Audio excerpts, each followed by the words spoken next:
The Book of Dragons by Edith Nesbit. Chapter 7 The Fiery Dragon, or The Heart of Stone and the Heart of Gold. The little white Princess always woke in her little white bed when the starlings began to chatter in the pearl gray morning. As soon as the woods were awake she used to run up the twisting turret stairs with her little bare feet, and stand on the top of the tower in her white bedgown, and kiss her hands to the sun and to the woods and to the sleeping town, and say, "Good morning, pretty world." Then she would run down the cold stone steps and dress herself in her short skirt and her cap and apron, and begin the day's work. She swept the rooms and made the breakfast, she washed the dishes, and she scoured the pans, and all this she did because she was a real Princess.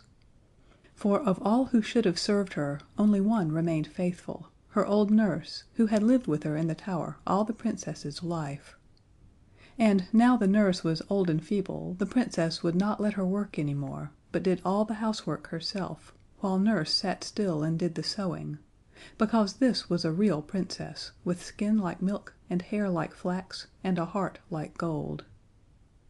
Her name was Sabrinetta, and her grandmother was Sabra, who married St. George after he had killed the dragon, and by real rights all the country belonged to her, the woods that stretched away to the mountains, the downs that sloped down to the sea, the pretty fields of corn and maize and rye, the olive orchards and the vineyards, and the little town itself, with its towers and its turrets, its steep roofs and strange windows, that nestled in the hollow between the sea, where the whirlpool was, and the mountains, white with snow and rosy with sunrise. But when her father and mother had died, leaving her cousin to take care of the kingdom till she grew up, he, being a very evil Prince, took everything away from her, and all the people followed him, and now nothing was left her of all her possessions except the great dragon-proof tower that her grandfather, St. George, had built, and of all who should have been her servants, only the good nurse. This was why Sabrinetta was the first person in all the land to get a glimpse of the wonder. Early, early, early, while all the townspeople were fast asleep, she ran up the turret steps and looked out over the field, and at the other side of the field there was a green, ferny ditch and a rose-thorny hedge, and then came the wood. And as Sabrinetta stood on her tower, she saw a shaking and a twisting of the rose-thorny hedge, and then something very bright and shining wriggled out through it into the ferny ditch and back again. It only came out for a minute, but she saw it quite plainly, and she said to herself, "Dear me, what a curious, shiny, bright-looking creature! If it were bigger, and if I didn't know that there have been no fabulous monsters for quite a long time now, I should almost think it was a dragon." The thing, whatever it was, did look rather like a dragon, but then it was too small. And it looked rather like a lizard, only then it was too big. It was about as long as a hearthrug. "I wish it had not been in such a hurry to get back into the wood," said Sabrinetta. "Of course, it's quite safe for me in my dragon-proof tower, but if it is a dragon, it's quite big enough to eat people, and today's the 1st of May, and the children go out to get flowers in the wood." When Sabrinetta had done the housework, she did not leave so much as a speck of dust anywhere, even in the corneriest corner of the winding stair. She put on her milk-white silky gown with the moon daisies worked on it, and went up to the top of her tower again. Across the fields troops of children were going out to gather the May, and the sound of their laughter and singing came up to the top of the tower. "I do hope it wasn't a dragon," said Sabrinetta. The children went by twos and by threes and by tens and by twenties, and the red and blue and yellow and white of their frocks were scattered on the green of the field. "It's like a green silk mantle worked with flowers," said the Princess, smiling. Then by twos and by threes, by tens and by twenties, the children vanished into the wood till the mantle of the field was left plain green once more. "All the embroidery is unpicked," said the Princess, sighing. The sun shone, and the sky was blue, and the fields were quite green, and all the flowers were very bright indeed, because it was May Day.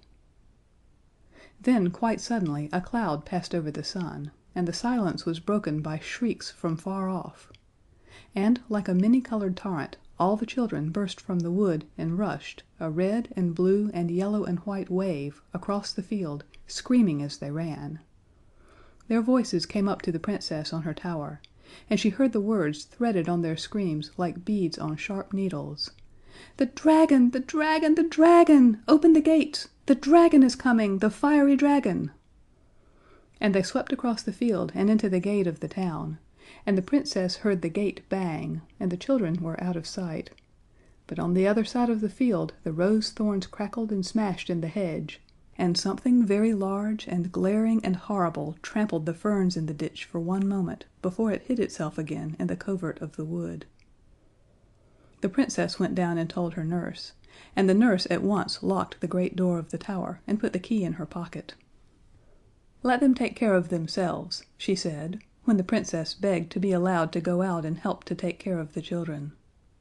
"My business is to take care of you, my precious, and I'm going to do it. Old as I am, I can turn a key still."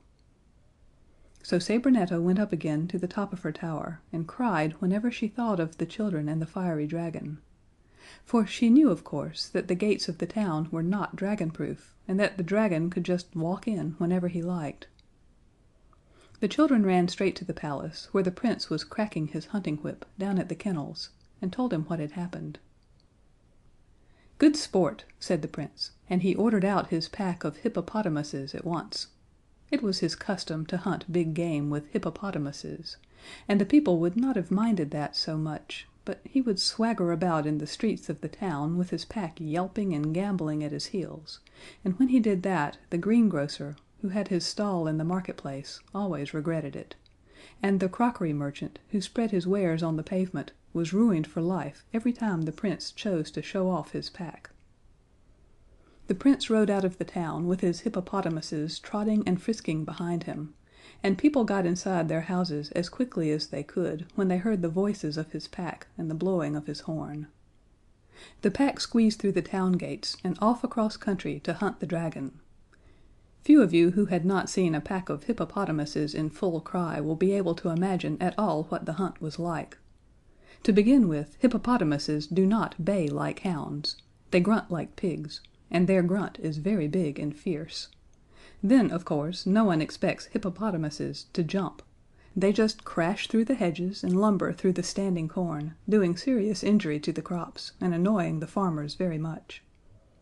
All the hippopotamuses had collars with their name and address on, but when the farmers called at the palace to complain of the injury to their standing crops, the Prince always said it served them right for leaving their crops standing about in people's way, and he never paid anything at all.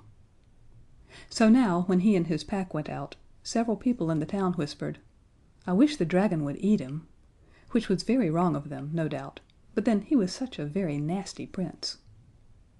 They hunted by field, and they hunted by wold. They drew the woods blank, and the scent didn't lie on the downs at all. The dragon was shy and would not show himself.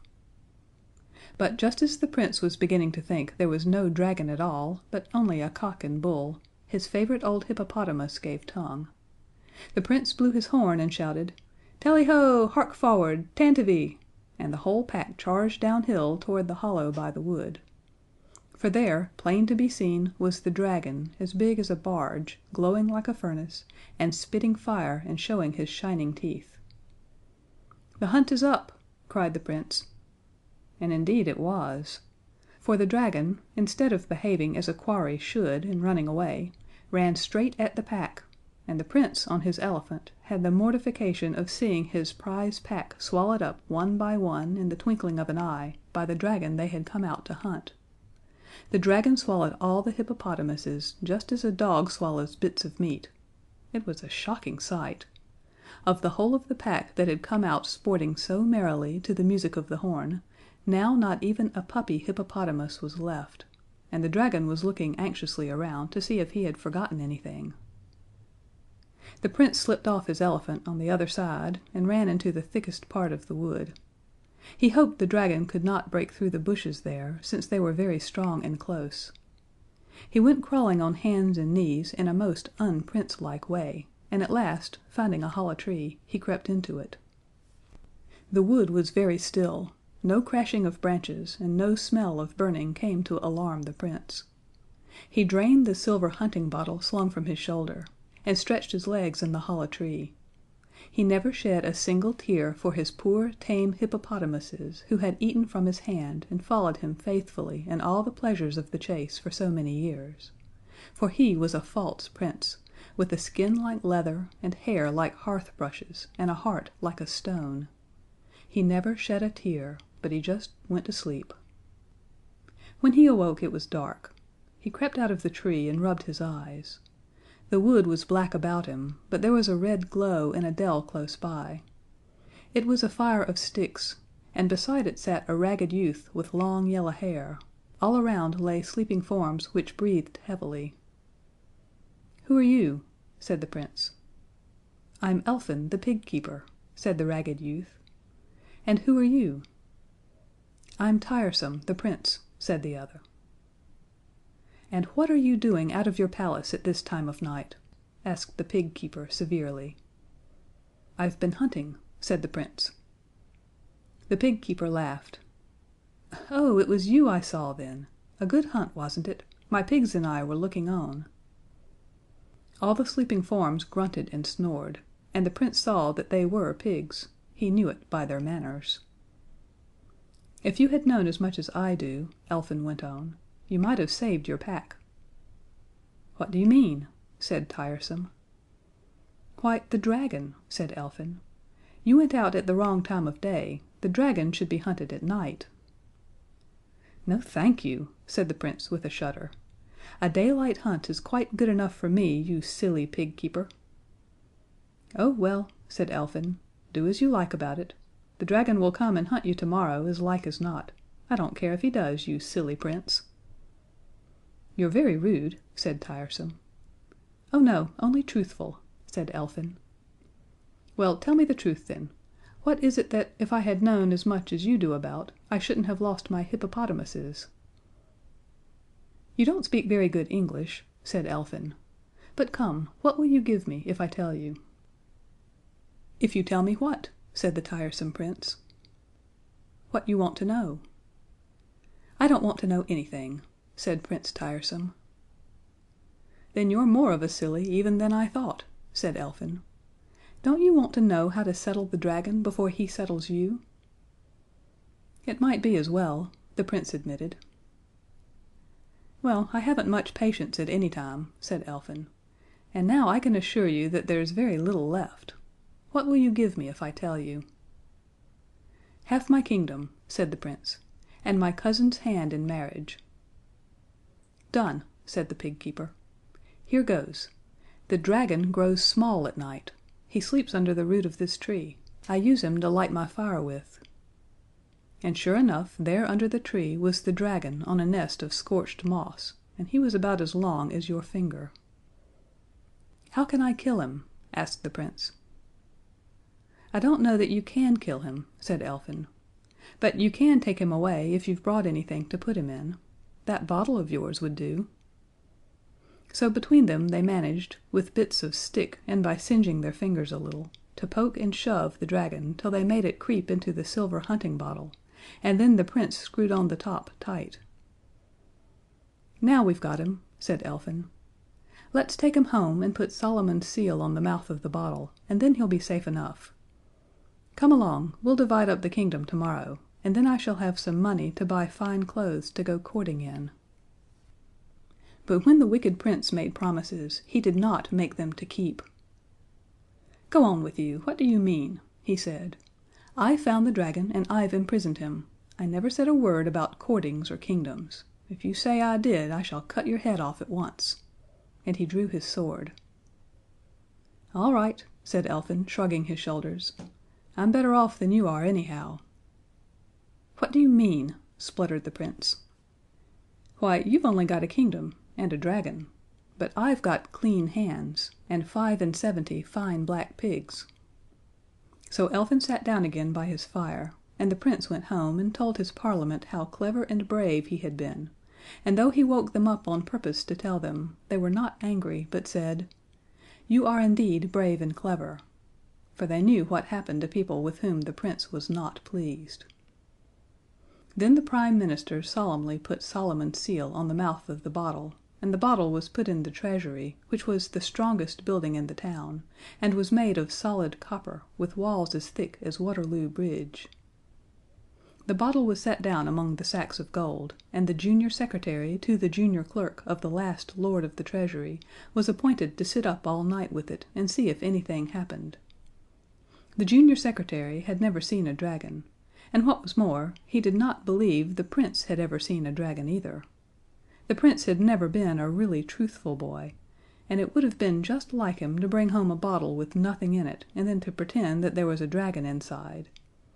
So the junior secretary did not at all mind being left. They gave him the key, and when everyone in the town had gone back to bed, he let in some of the junior secretaries from other government departments, and they had a jolly game of hide and seek among the sacks of gold, and played marbles with the diamonds and rubies and pearls in the big ivory chests. They enjoyed themselves very much, but by and by the copper treasury began to get warmer and warmer, and suddenly the junior secretary cried out, "Look at the bottle!" The bottle sealed with Solomon's seal had swollen to 3 times its proper size, and seemed to be nearly red hot, and the air got warmer and warmer, and the bottle bigger and bigger, till all the junior secretaries agreed that the place was too hot to hold them, and out they went, tumbling over each other in their haste.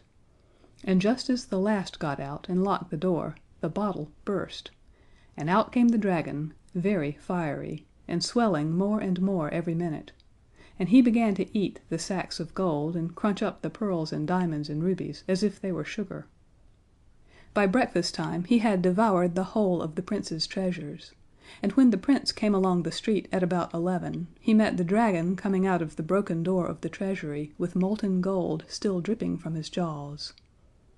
Then the Prince turned and ran for his life, and as he ran toward the dragon-proof tower the little white Princess saw him coming, and she ran down and unlocked the door and let him in, and slammed the dragon-proof door in the fiery face of the dragon, who sat down and whined outside, because he wanted the Prince very much indeed. The Princess took Prince Tiresome into the best room, and laid the cloth, and gave him cream and eggs and white grapes and honey and bread, with many other things, yellow and white and good to eat, and she served him just as kindly as she would have done if he had been anyone else instead of the bad Prince who had taken away her kingdom and kept it for himself, because she was a true Princess and had a heart of gold. When he had eaten and drunk, he begged the Princess to show him how to lock and unlock the door. The nurse was asleep, so there was no one to tell the Princess not to, and she did. "You turn the key like this," she said, "and the door keeps shut. But turn it 9 times around the wrong way, and the door flies open." And so it did. And the moment it opened, the Prince pushed the white Princess out of her tower, just as he had pushed her out of the kingdom, and shut the door, for he wanted to have the tower all for himself. And there she was in the street, and on the other side of the way the dragon was sitting whining, but he did not try to eat her, because, though the old nurse did not know it, dragons cannot eat white princesses with hearts of gold. The Princess could not walk through the streets of the town in her milky silky gown with the daisies on it, and with no hat and no gloves, so she turned the other way, and ran out across the meadows toward the wood. She had never been out of her tower before, and the soft grass under her feet felt like grass of paradise. She ran right into the thickest part of the wood, because she did not know what her heart was made of, and she was afraid of the dragon, and there in a dell she came on Elfin and his 75 fine pigs. He was playing his flute, and around him the pigs were dancing cheerfully on their hind legs. "Oh dear," said the Princess, "do take care of me, I am so frightened." "I will," said Elfin, putting his arms around her. "Now you are quite safe. What were you frightened of?" "The dragon," she said. "So it's gotten out of the silver bottle," said Elfin. "I hope it's eaten the Prince." "No," said Sabrinetta. "But why?" He told her of the mean trick that the Prince had played on him. "And he promised me half his kingdom and the hand of his cousin the Princess," said Elfin. "Oh dear, what a shame!" said Sabrinetta, trying to get out of his arms. "How dare he?" "What's the matter?" he asked, holding her tighter. "It was a shame, or at least I thought so. But now he may keep his kingdom, half and whole, if I may keep what I have." "What's that?" asked the Princess. "Why, you, my pretty, my dear," said Elfin. "And as for the Princess, his cousin forgive me, dearest heart, but when I asked for her I hadn't seen the real Princess, the only Princess, my Princess." "Do you mean me?" said Sabrinetta. "Who else?" he asked. "Yes, but 5 minutes ago you hadn't seen me." "5 minutes ago I was a pig keeper. Now I've held you in my arms I'm a prince, though I should have to keep pigs to the end of my days."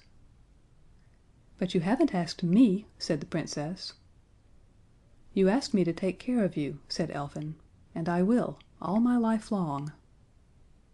So that was settled, and they began to talk of really important things, such as the dragon and the Prince, and all the time Elfin did not know that this was the Princess, but he knew that she had a heart of gold, and he told her so many times. "The mistake," said Elfin, "was in not having a dragon-proof bottle. I see that now." "Oh, is that all?" said the Princess. "I can easily get you one of those, because everything in my tower is dragonproof. We ought to do something to settle the dragon and save the little children." So she started off to get the bottle, but she would not let Elfin come with her. "If what you say is true," she said, "if you are sure that I have a heart of gold, the dragon won't hurt me, and somebody must stay with the pigs." Elfin was quite sure, so he let her go. She found the door of her tower open. The dragon had waited patiently for the Prince, and the moment he opened the door and came out, though he was only out for an instant to post a letter to his Prime Minister saying where he was and asking them to send the fire brigade to deal with the fiery dragon, the dragon ate him. Then the dragon went back to the wood because it was getting near his time to grow small for the night. So Sabrinetta went in and kissed her nurse and made her a cup of tea and explained what was going to happen, and that she had a heart of gold, so the dragon couldn't eat her. And the nurse saw that of course the Princess was quite safe, and kissed her and let her go. She took the dragonproof bottle, made of burnished brass, and ran back to the wood and to the dell, where Elfin was sitting among his sleek black pigs, waiting for her. "I thought you were never coming back," he said. "You have been away a year at least." The Princess sat down beside him among the pigs, and they held each other's hands till it was dark, and then the dragon came crawling over the moss, scorching it as he came, and getting smaller as he crawled, and curled up under the root of the tree. "Now then," said Elfin, "you hold the bottle." Then he poked and prodded the dragon with bits of stick till it crawled into the dragonproof bottle, but there was no stopper. "Never mind," said Elfin, "I'll put my finger in for a stopper." "No, let me," said the Princess. But of course Elfin would not let her. He stuffed his finger into the top of the bottle, and the Princess cried out, "The sea! The sea! Run for the cliffs!" And off they went, with the 75 pigs trotting steadily after them in a long black procession. The bottle got hotter and hotter in Elfin's hands, because the dragon inside was puffing fire and smoke with all his might. Hotter and hotter and hotter. But Elfin held on till they came to the cliff edge, and there was the dark blue sea and the whirlpool going around and around. Elfin lifted the bottle high above his head and hurled it out between the stars and the sea, and it fell in the middle of the whirlpool. "We saved the country," said the Princess. "You've saved the little children. Give me your hands." "I can't," said Elfin. "I shall never be able to take your dear hands again. My hands are burnt off." And so they were. There were only black cinders where his hands ought to have been. The Princess kissed them and cried over them, and tore pieces of her silky, milky gown to tie them up with, and the two went back to the tower and told the nurse all about everything, and the pigs sat outside and waited. "He is the bravest man in the world," said Sabrinetta. "He has saved the country and the little children, but Oh, his hands, his poor, dear, darling hands! Here the door of the room opened, and the oldest of the 75 pigs came in. It went up to Elfin and rubbed itself against him with little loving grunts. "See the dear creature," said the nurse, wiping away a tear. "It knows, it knows." Sabrinetta stroked the pig because Elfin had no hands for stroking or for anything else. "The only cure for a dragon burn," said the old nurse, "is pig's fat, and well that faithful creature knows it." "I wouldn't for a kingdom!" cried Elfin, stroking the pig as best he could with his elbow. "Is there no other cure?" asked the Princess. Here another pig put its black nose in at the door, and then another and another, till the room was full of pigs, a surging mass of rounded blackness, pushing and struggling to get at Elfin, and grunting softly in the language of true affection.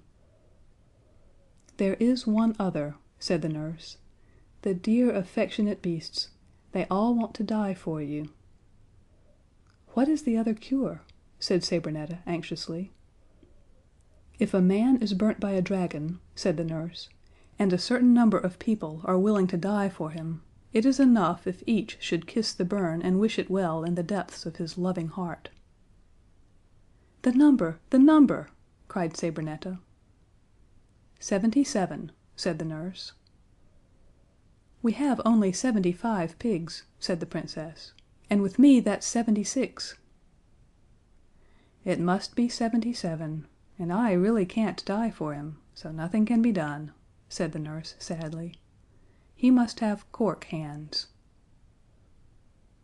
"I knew about the 77 loving people," said Elfin, "but I never thought my dear pigs loved me so much as all this, and my dear, too. And of course that only makes it more impossible. There's one other charm that cures dragon burns, though, but I'd rather be burnt black all over than marry anyone but you, my dear, my pretty." "Why, who must you marry to cure your dragon burns?" asked Sabrinetta. "A princess. That's how St. George cured his burns." "There now, think of that!" said the nurse. "And I never heard tell of that cure, old as I am." But Sabrinetta threw her arms round Elfin's neck and held him as though she would never let him go. "Then it's all right, my dear, brave, precious Elfin!" she cried. "For I am a princess, and you shall be my prince. Come along, nurse, don't wait to put on your bonnet. We'll go and be married this very moment." So they went, and the pigs came after, moving in stately blackness, 2 by 2. And the minute he was married to the Princess, Elfin's hands got quite well.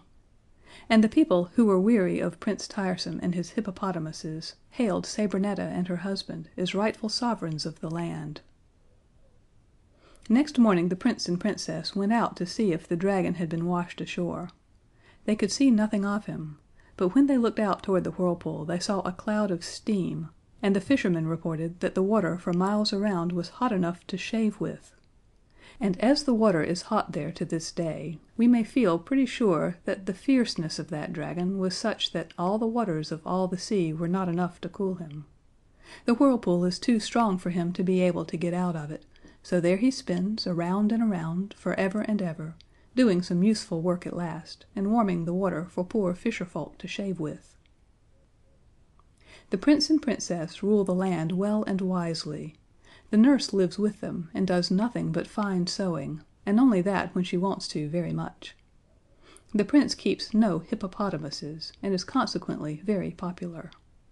The 75 devoted pigs live in white marble sties with brass knockers and "Pig" on the doorplate, and are washed twice a day with Turkish sponges and soap scented with violets, and no one objects to their following the Prince when he walks abroad, for they behave beautifully, and always keep to the footpath, and obey the notices about not walking on the grass. The Princess feeds them every day with her own hands, and her first edict on coming to the throne was that the word "pork" should never be uttered on pain of death, and should, besides, be scratched out of all the dictionaries. End of Chapter 7.